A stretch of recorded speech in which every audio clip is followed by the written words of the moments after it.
क्या हाल चाल। स्वागत है आप सभी का हमारे YouTube channel star season classes पर, जिस पर आप सभी पढ़ते हैं बीएससी के लिए जूलॉजी, बॉटनी और केमिस्ट्री। जिसमें आज हम आप सभी के लिए बीएससी फर्स्ट सेमेस्टर की केमिस्ट्री क्लास लेकर आए हैं, जिसमें हमारी बुक है फंडामेंटल्स ऑफ केमिस्ट्री, जिसमें कि आज हम यूनिट 1 डिस्कस करने वाले हैं। यूनिट 1 क्या है हमारा? Molecular polarity and weak chemical forces, जिसमें कि ये हमारा लेक्चर 1 है। आप सभी से मेरी रिक्वेस्ट है कि यदि आप सभी चैनल पर नए हैं तो चैनल को सब्सक्राइब जरूर कर लें। आप सभी को डेली बेसिस पर जूलॉजी, बॉटनी और केमिस्ट्री की वीडियोस हमारे चैनल पर मिलती रहेंगी। सारी क्लासेस आप सभी को टॉपिक वाइज प्रोवाइड कराई जाएंगी। तो चलिए बढ़ते हैं टॉपिक पर। इस यूनिट का आपको सबसे पहला टॉपिक क्या है? आपका सबसे पहला टॉपिक इंक्लूड किया गया है रिजोनेंस। रिजोनेंस इसे हिंदी में क्या कहते हैं? अनुनाद। यूपी बोर्ड के स्टूडेंट्स को आसानी हो जाएगी। रेजोनेंस की बात हम आज करने वाले हैं। तो क्या होता है रेजोनेंस? सबसे पहले आप सभी टॉपिक नोट डाउन कीजिए। रेजोनेंस क्या होता है? कुछ कंपाउंड्स एक से अधिक मॉलिक्यूलर स्ट्रक्चर रिप्रेजेंट करते हैं। कुछ कंपाउंड्स जो होते हैं वो एक से अधिक यानी कि डिफरेंट मॉलिक्यूलर स्ट्रक्चर रिप्रेजेंट करते हैं। अतः उन कंपाउंड्स के मॉलिक्यूलर फॉर्मूले में और उनके एटम्स के पोजीशन में बिना कोई चेंजिंग किए हुए पाई बॉन्ड की शिफ्टिंग द्वारा उस कंपाउंड को एक से अधिक रूपों में रिप्रेजेंट करना ही क्या कहलाता है? रिजोनेंस कहलाता है। तो आप सभी नोट डाउन कीजिए। कुछ कंपाउंड्स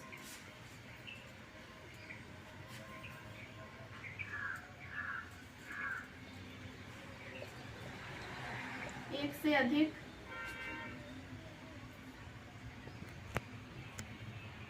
मॉलिक्यूलर स्ट्रक्चर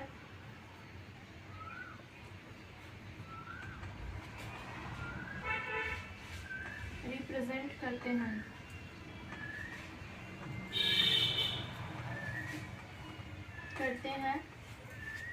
कुछ कंपाउंड्स एक से अधिक मॉलिक्यूलर स्ट्रक्चर रिप्रेजेंट करते हैं। अतः उन कंपाउंड्स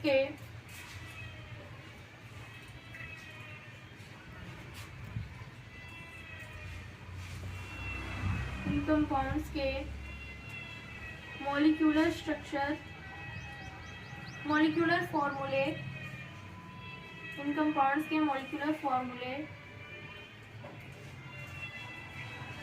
एंड एटम्स के पोजीशन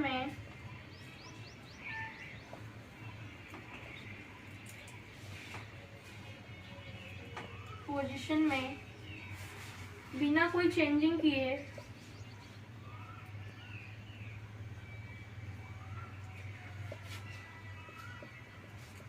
पाई बॉन्ड्स की शिफ्टिंग द्वारा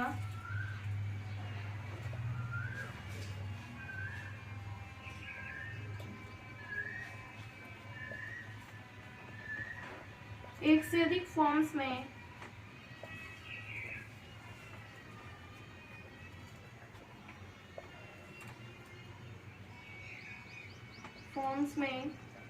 रिप्रेजेंट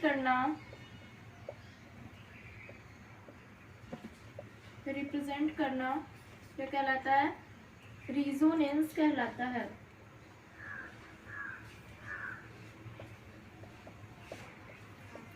मैं एक्सप्लेन कर देती हूँ।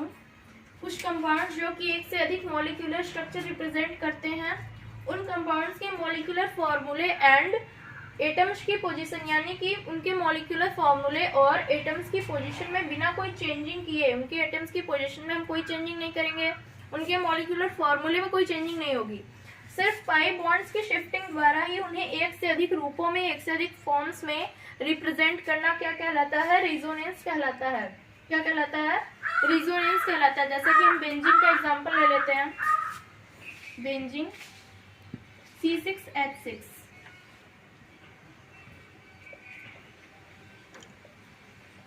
ये बेंजीन है हमारा। अब हम इसकी स्ट्रक्चर की बात करेंगे। क्या है स्ट्रक्चर बेंजीन की?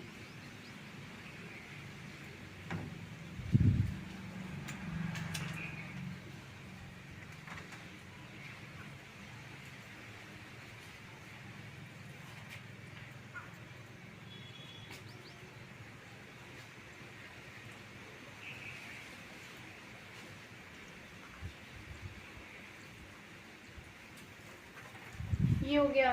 क्या है इसमें?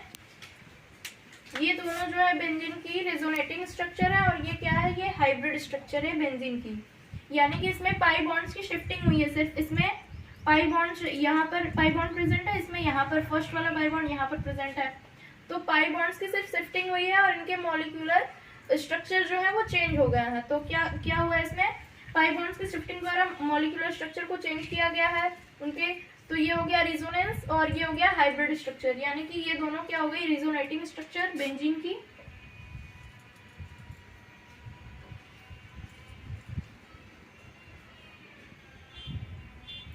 और ये हो गया हमारा हाइब्रिड स्ट्रक्चर।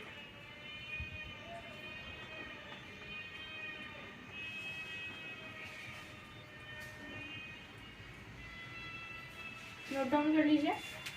बढ़ते रेजोनेंस एनर्जी की तरफ। क्या है रेजोनेंस एनर्जी?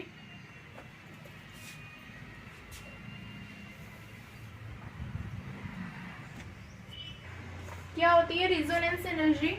रेजोनेंस एनर्जी क्या होती है, most stable resonating structure and hybrid structure के बीच एनर्जी डिफरेंस को ही क्या कहते हैं हम, रेजोनेंस एनर्जी कहते हैं। यानी कि वह रेजोनेटिंग स्ट्रक्चर जो सबसे ज्यादा स्टेबल होता है और हाइब्रिड स्ट्रक्चर के बीच जो एनर्जी डिफरेंस होता है उससे ही हम क्या कहते हैं, रेजोनेंस एनर्जी यानी कि अनुनादी ऊर्जा कहते हैं। जैसा कि मैंने आप सभी को भी दिखाया था, बेंजीन की स्ट्रक्चर थी, 2 रेजोनेटिंग स्ट्रक्चर थी और एक हाइब्रिड स्ट्रक्चर थी। उसमें से जो भी मोर स्टेबल रहा होगा, सबसे ज्यादा स्टेबल जो भी रेजोनेटिंग स्ट्रक्चर रहा होगा उसकी एनर्जी, और जो हाइब्रिड स्ट्रक्चर था उसकी एनर्जी डिफरेंस को क्या कहते हैं हम, रेजोनेंस एनर्जी कहते हैं। रेजोनेंस एनर्जी के बढ़ने पर कंपाउंड्स की स्टेबिलिटी बढ़ती जाती है, यानी कि रेजोनेंस एनर्जी जैसे जैसे बढ़ता है कंपाउंड्स की स्टेबिलिटी भी बढ़ती जाती है। तो ये हो गई रेजोनेंस एनर्जी। रेजोनेंस की बात की हमने, इसके बाद हम कैरेक्टर्स की बात करेंगे। ये रेजोनेंस के कैरेक्टर्स क्या क्या है और उसके एप्लीकेशंस की बात हम करेंगे।